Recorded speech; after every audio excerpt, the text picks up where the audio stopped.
Creating rubrics. When we're asking students to do all different technology-rich lessons, we need to provide them with assessments, and rubrics are a great way to do that.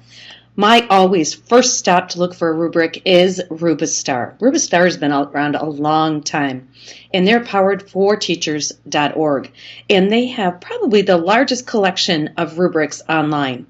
It's getting a little bit old and dated, the site, but it's always a good first place to go. You make an account and you log in, and that way if you can then save your rubric. If not, you can do some searching around, but if without that login, you can't come back and make your changes or things like that. So always my first stop. I'm not about reinventing the wheel. Let's see if something else is out there. Now, I did a little research and I found out if you want to make your rubrics interactive, there is going to be a cost for that. So I think just stick with the traditional way it's always been.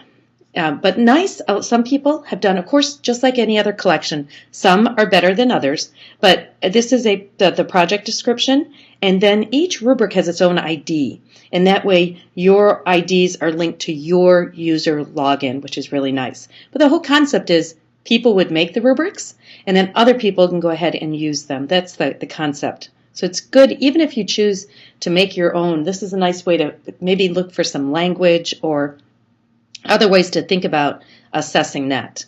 And so here's an example of one, very text heavy, but a lot of information here. I like a 4-point rubric instead of a 5, because 5 there seems to be kind of everybody falls in the middle. So I like a 4-point, but you can go ahead and decide how many points and so on. It really depends a lot too on your content area and the age of your students. So kind of have to play around a little bit with that. Now, this site has lots of rubrics and different resources, not just rubrics, but this one had a Rubric Maker, and I was playing with that a little bit, but again, this one has a fee.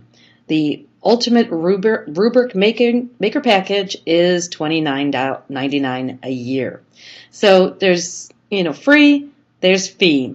Let's keep looking because we don't want to reinvent the wheel, but we also a lot of times don't want to take out our credit card. So let's look at what the options are.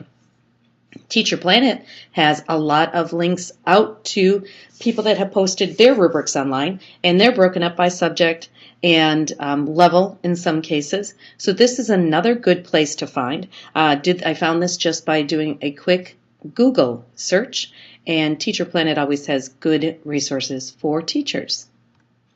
Here's an example of one that I found. And what I like about this is it has the student's opinion or assessment and then the teacher's assessment. And so you can have some self-reflection and then the teacher and compare and contrast that. Kathy Schrock is a guide for everything. I love Kathy Schrock. She's awesome, a friend of mine, and her rubric collection is huge. She does a great job of keeping her web pages fresh and up to date. So you want to go look for Kathy Schrock's Guide to Assessment in Rubrics. And you can go ahead and get to this resource. As I look through the list, there's quite a few Common Core checklists and rubrics that are included in her list of rubrics. So those will probably be very fresh, very updated, and a good place for you to start. Now, Google searching. That's really, I always start with Rubistar, then I have Kathy, and then I have Google and science rubrics. That's a pretty generic search, and that's giving me over 2 million hits. It's giving me that because I didn't go into the advanced search and just put more details. Why would I ever look for a science rubric? I should be looking for something very specific content area. So we get the content as well as the technology. So we want those two married together. So don't forget advanced search. And there's another whole lesson on advanced search, so you get a few more resources. The other thing, too, is I like to look at the images. That helps me versus the text. I can kind of look at the images and then click to get more information. This one I did presentation rubrics, and that's a nice thing to search for. What you might get then is you might get something about how to make a good presentation. That's the evaluation piece, but you might have to add in some of the content pieces from your area. Here's an example of one, pretty bare bones, just what's emerging and what is advanced in content. And I really like using a rubric when students are presenting, so you can focus on not just the bells and whistles within the presentation program, but really, do they get to the content, and do they clearly explain through their presentation what they have know and do after the lesson.